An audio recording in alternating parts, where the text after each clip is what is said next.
छोड़ा परिग्रह बाह्य मिथ्या भाव को नहीं छोड़ते, वे मौन ध्यान धरे परंतु आत्मा नहीं जानते। बोले अंतर ध्यानस्थ समस्त वीतरागी संतों की जय। अध्यक्ष महोदय, जब कल आपने अपना विषय प्रस्तुत किया था तो एक शब्द बोला था, इस विषय को मैं संवेदनशील नहीं बोलना चाहूंगा, लेकिन मैं आज ये अभी बोल रहा हूं, ये विषय बहुत संवेदनशील है और ऐसा है समझो अंगारों पे चलने जैसा। इसके कई रीजन हैं। एक तो वर्तमान परिप्रेक्ष्य। सबसे पहले अगर मैं यहां देखूं तो इस विषय पे जितने यहां लोग बैठे हुए हैं, सारे लोग इस बात का एक आंसर दे सकते हैं, हाँ या नहीं। सबको पता है, क्योंकि 2 दिन से हम इस पूरे विषय पे सर्वांगीण चर्चा कर रहे हैं। कई विषय ऐसे आए जो पूर्व के वक्ताओं ने इसमें लिए। मैंने कोशिश की है कि वो विषय उसमें ना रखूं, और 2 दिन की गोष्ठी के बाद पता चला, पहले से ही सबको ज्ञात है कि सारी ये गोष्ठी जो हमारी है वो विद्वत गोष्ठी है। तो मैंने कोशिश ये की है कि ये संवेदनशील ना हो, तो केवल और केवल आगम प्रमाण को रख के मैंने चर्चा की है। मैं अपनी बात और समझाने के लिए ये बात कम कहूंगा, और ज्यादा से ज्यादा जितने आगम प्रमाण में इसे दे सकूं उतने आगम प्रमाण देने की मैं कोशिश करूंगा। Next slide. मैंने इस पूरे विषय को 7 चैप्टर में डिवाइड किया है, आपके सामने आ रहा है। सबसे पहले जैन दर्शन का मूल आधार क्या है। दूसरे चैप्टर में अष्टपाहुड़, जिस विषय पे हमारी चर्चा चल रही है, उसमें 97 से 100 गाथा के बीच में बाह्य वेश की जो निरर्थकता बताई गई है उसके बारे में चर्चा करेंगे। फिर उसके बाद पूज्य गुरुदेव श्री ने अपने प्रवचनों में इसका क्या विशेष खुलासा किया है वो लेंगे। फिर अगले में टोडरमल जी ने मोक्ष मार्ग प्रकाशक में बहुत सुंदर सुंदर उदाहरण दिए हैं, तो 3-4 एग्जाम्पल जितने हो सकेंगे वो 3-4 एग्जाम्पल में टोडरमल जी के मोक्ष मार्ग प्रकाशक के आधार से लूंगा। और 5वें चैप्टर में अन्य आगम प्रमाण, मैंने जब आगम प्रमाण खोजे तो मेरे पास लगभग 15 से 20 आगम प्रमाण इस बात के लिए हैं, पर मैंने केवल, आप चिंता ना करें, केवल 5 आगम प्रमाणों को मैं यहां लूंगा। और फिर उसके बाद में एक और चीज कि चारों अनुयोगों में एक ही बात सिद्ध होती है कि सम्यक्त के बिना बाह्य लिंग वेश आदि का कोई महत्व नहीं है। तो चारों अनुयोगों की दृष्टि से देख के भी हम बात करेंगे, और अंत में सच्चे भावलिंगी मुनि कैसे होते हैं थोड़ी सी चर्चा उनकी हम करेंगे। सबसे पहले वर्तमान परिप्रेक्ष्य में स्थितियां क्या हो गई हैं, जिसमें मैंने बोला कि ये बहुत संवेदनशील विषय है। 4 पंक्तियां धर्मेंद्र जी भाई साहब बोला करते थे जब हम पढ़ते थे, मूड मुड़ाई 3 गुण, सर की मिट गई खाज, खाने को लड्डू मिले, लोग कहें महाराज।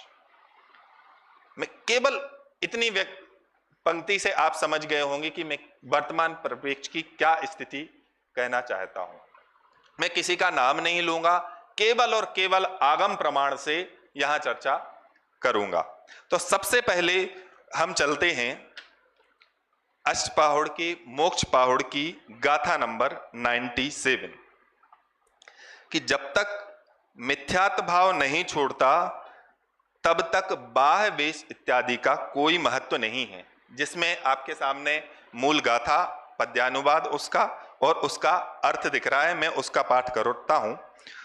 जो व्यक्ति बाह्य परिग्रह अर्थात वस्त्र धनादिक से मुक्त हो गया है, दिगंबर वेश धारण कर लिया है, परंतु यदि वह भीतर में मिथ्यात्व अर्थात अज्ञान मोह से सहित है, तो वास्तव में परिग्रह रहित अर्थात मुक्त नहीं हुआ है। क्या मतलब हुआ कि बाह्य में मुझे भले दिख रहा है कि सारे परिग्रह त्याग दिए, वस्त्र त्याग दिया, धन त्याग दिया, घर परिवार त्याग दिया, लेकिन फिर भी वे उसे क्या बोल रहे हैं कि वो मुक्ति की ओर नहीं है।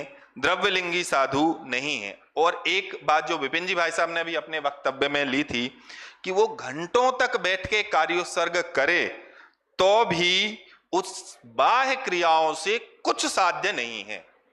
तो किससे साध्य है कि अगर सम्यक्त्व के बिना ये कुछ भी चीजें हो जाएं तो उसका कोई मतलब नहीं है। इसका मतलब क्या हुआ, सबसे जरूरी चीज, इंपॉर्टेंट चीज क्या हुई कि सम्यक दर्शन। अगर सम्यक दर्शन नहीं है तो कुछ नहीं, कुछ काम का नहीं। अभी अपन ने 2 दिन चर्चा की तो सबसे ज्यादा बल इस पे दिया कि सम्यक दर्शन सबसे जरूरी चीज। तो अगर कोई कहे, आचार्य आगे की गाथा में लेते हैं कि अगर मान लो ये कोई कहे कि हम तो सम्यक दृष्टि हैं, मेरे को तो सम्यक दर्शन है, अब बाह्य क्रियाएं बिगड़ती हो तो बिगड़ जाए।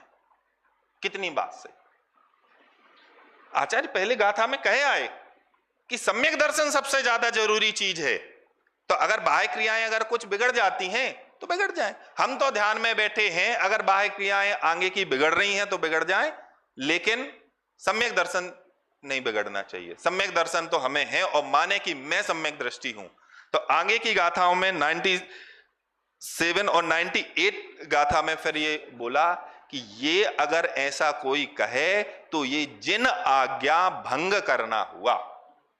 क्या लिखा यहां, शायद 97 नंबर के बाद 98 नंबर की गाथा। हाँ, मोक्ष मार्ग में जिन आज्ञा यही है कि सम्यक्त सहित मूल गुणों को धारण किया जाए। जो साधु सम्यक्त भाव के बिना केवल बाह्य क्रियाएं करते हैं वे वास्तव में मूल गुणों से उच्छेद हैं। वे भाव रहित वेशधारी वास्तव में सच्चे इसमें शायद नहीं दिया है।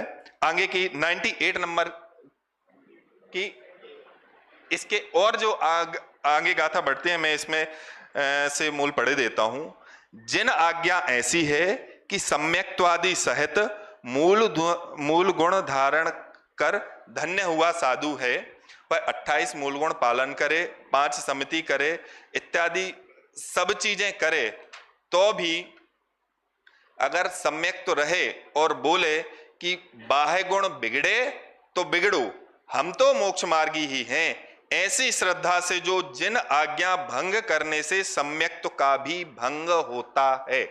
मैं वापस लाइन वो पढ़ता हूं कि अगर कोई मोक्ष मार्गी ऐसा कहे, ऐसी श्रद्धा करे कि बाहर के मूल गुण बिगड़ते हैं तो बिगड़ो, ऐसे अगर कोई कहे तो ऐसी श्रद्धा से जिन आज्ञा भंग करने से सम्यक्त्व का भी भंग होता है।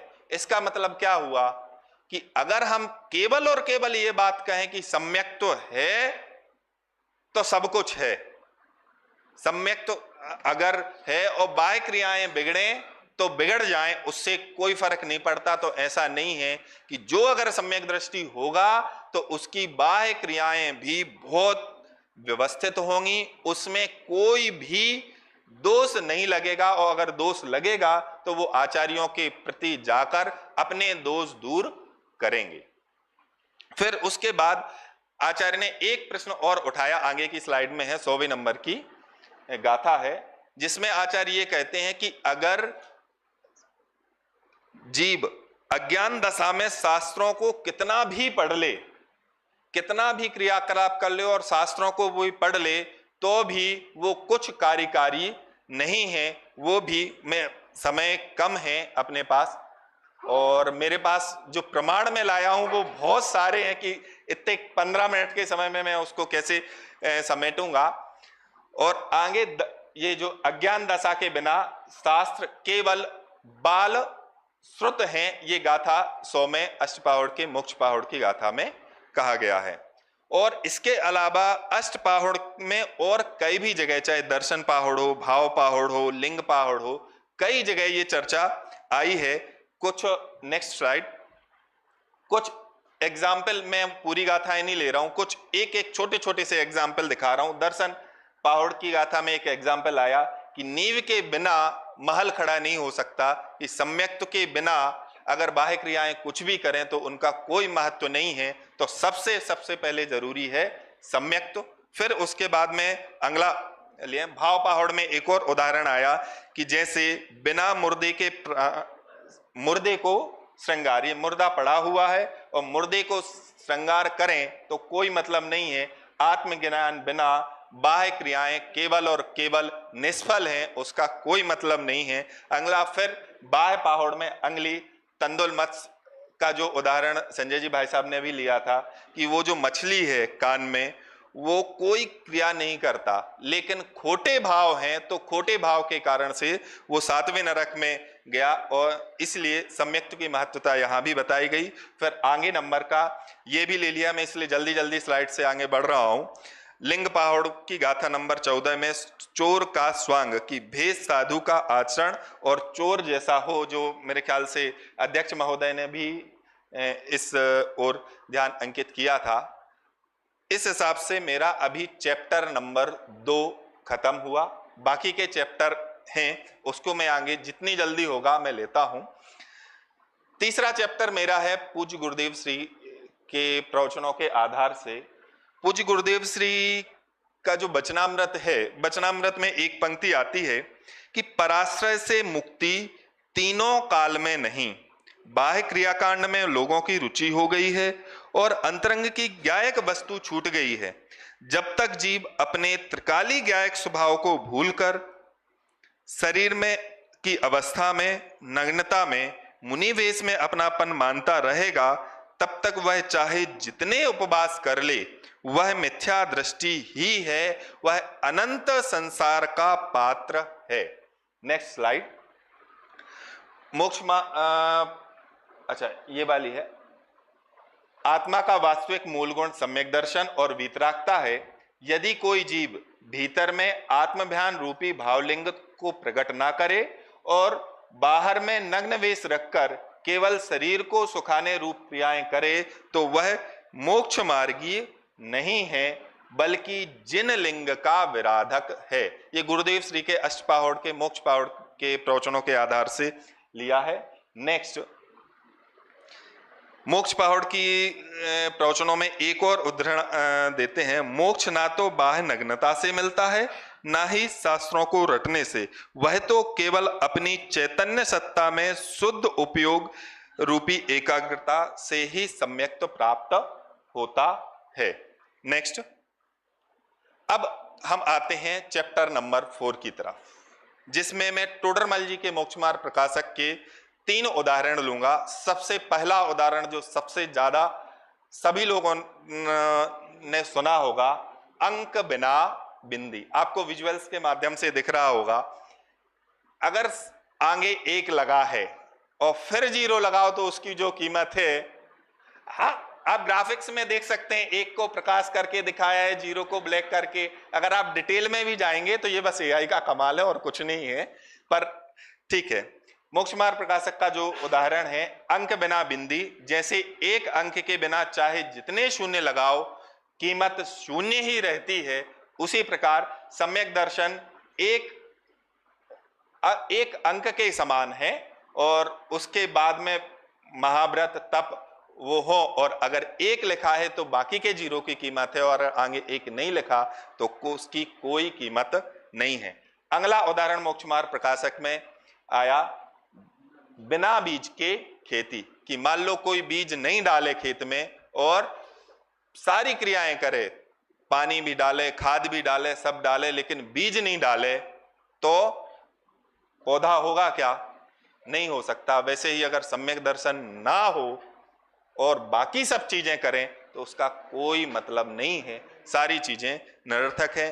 अंतिम जो मोक्ष मार्ग प्रकाशक में एक और उदाहरण आया है कि 9वें ग्रेवेक तक, छठाला में भी है और भी कई जगह है कि 28 मूल गुणों इत्यादि का पालन करके 9वें ग्रेवेक तक भी पहुंच जाता है, लेकिन सम्यक दर्शन, गुरुदेव इसको बार बार मैं बोलता हूं कि शायद ही है ऐसा कोई प्रवचन गुरुदेव का हो जिसमें वो सम्यक दर्शन की महिमा ना गाते हों और इसका विरोध ना करते हों। शायद आपको कोई ऐसा प्रवचन होगा जिसमें आपको कोई प्रवचन मिले। मुझे तो आज तक ऐसा प्रवचन सुनने में नहीं मिला कि जिसमें उनने इस बात को स्पष्ट ना किया हो। फिर इस हिसाब से हमारा चैप्टर नंबर 4 खत्म होता है। चैप्टर नंबर 5 अन्य आगम प्रमाण। आराधना सार में आचार्य देवसेन गाथा नंबर 111 में कहते हैं, जो जीव शरीर और उसको उसके वेश से भिन्न अविनाशी भगवान को नहीं जानता, वह शरीर को सुखाने वाले घोर से घोर बाहरी तप करके भी मोक्ष प्राप्त नहीं करता है। अगला योगसार में आचार्य योगेंद्र देव दोहा नंबर 16 में कहते हैं कि केवल एक आत्मदर्शन अर्थात सम्यक दर्शन ही मोक्ष का कारण है। बिना आत्मा को जाने तो केवल बाहरी वेश बदलकर पुण्य करता रहेगा तो भी सिद्ध सुख नहीं पाएगा, संसार में ही भटकेगा। वैसे ही अगला प्रमाण प्रवचनसार गाथा नंबर 236 में, जिसकी दृष्टि आगम अर्थात सम्यक दर्शन पूर्वक नहीं है उसके सच्चा संयम नहीं हो सकता, और संयम अर्थात सम्यक के बिना मात्र बाह्य वेश से कोई श्रवण कैसे हो सकता है। समयसार में भी आचार्य जब अमृत चंद्र देव 412 नंबर की गाथा की टीका लिखते हैं, उसमें लिखते हैं कि लिंग अर्थात मुनियों और गृहस्थों के यह मोक्ष मार्ग नहीं है। दर्शन ज्ञान चारित्र को जिन देव मोक्ष मार्ग कहते हैं। द्रव्य लिंग तो वास्तव में मोक्ष मार्ग नहीं है, क्योंकि वह शरीर आश्रित होने से पर द्रव्य है। मैं वापस बोलता हूं, द्रव्य लिंग वास्तव में मोक्ष मार्ग नहीं है, क्योंकि वह शरीर आश्रित होने से परद्रव्य है। आचार्य अमृत चंद्र देव ये 412 नंबर की गाथा में समयसार की टीका में कहते हैं। और अब मैं चलता हूं चैप्टर नंबर 6 की ओर, कि चारों अनुयोगों में अगर जब चारों अनुयोगों का हम विषय पढ़ते थे तो तब ये कहा जाता था, और है भी वास्तव में ऐसा, कि चारों अनुयोगों का केवल और केवल एक उद्देश्य है, वीतरागता। तो वैसे ही इस विषय में अगर चारों अनुयोगों की अपेक्षा से देखें तो चारों अनुयोगों का से देखें तो जैसे प्रथमानुयोग से देखें तो अष्टपाहुड़ में ही आचार्य अभव्य सेन का उदाहरण आता है। फिर तंदुल मत्स्य का, मारीची का दृष्टांत, महामत्स्य के उदाहरण भी अपन ने अभी देखा है कि प्रथमानुयोग से भी अगर अपन सिद्धि देखें तो एक ही सिद्धि होती है कि सम्यक्त्व के बिना बाह्य लिंग वेश का कोई महत्व नहीं है। करणानुयोग से आप कैसे सिद्ध करोगे? करणानुयोग से कैसे सिद्धि होती है? धवला में इस चीज की बहुत जबरदस्त चर्चा करी है कि गुण श्रेणी निर्जरा किसके होती है, क्योंकि जब तक गुण श्रेणी निर्जरा नहीं होगी तब तक मोक्ष तो संभव नहीं है। तो गुण श्रेणी निर्जरा जब तक सम्यक तो नहीं हो, सम्यक दृष्टि के ही गुण श्रेणी निर्जरा होती है। इससे सिद्ध होता है कि अगर सम्यक तो नहीं है तो बाह्य कुछ भी क्रियाएं कर ले उसका कोई मतलब नहीं है। वैसे ही चरणानुयोग में सम्यक दर्शन के बिना बाह्य व्रत बाल तप को अज्ञान तप कहा। द्रव्यानुयोग में भी हमने समयसार की चर्चा की और भी कई चीजों की चर्चा अपन ने पूरी गोष्ठी में की। एक लाइन बस मैं पढ़ता हूं। व्यवहार से ज्ञानी के बाहरी दर्शन ज्ञान और चारित्र कहे जाते हैं। निश्चय से आत्मा में कोई वेश या चारित्र नहीं है, वह तो एकमात्र ज्ञाता दृष्टा ज्ञायक भाव ही है, इसके अलावा और कुछ नहीं। तो इससे ये सिद्धि होती है कि चारों अनुयोग केवल एक ही बात को दर्शाते हैं, क्या कि सम्यक दर्शन के बिना बाह्य लिंग, बाह्य वेश, बाह्य आचरण का कोई भी मतलब नहीं है। और सम्यक दर्शन हो तो तब ही ये सारी चीजें कार्यकारी हैं। और लास्ट चैप्टर मेरा अंतिम एक पंक्ति में मैं बस उसको खत्म करूंगा कि सच्चा भावलिंगी मुनि कैसा होता है, कि जिन्हें चैतन्य मूर्ति वीतराग आत्म प्रभु का प्रगाढ़ स्पर्श वेदन हो गया है और जिनका तीन काल संबंधी कर्मों का ममत्व छूट गया है, वे स्वरूप में स्थिरता रूप चारित्र को अंगीकार करते हैं, वे ही सच्चे भावलिंगी मुनि होते हैं। इस प्रकार से हमने 7 चैप्टरों के माध्यम से आज की जो गोष्ठी का विषय मेरा था कि बाह्य लिंग आदि का कोई महत्व नहीं यदि सम्यक दर्शन ना हो तो। जय श्री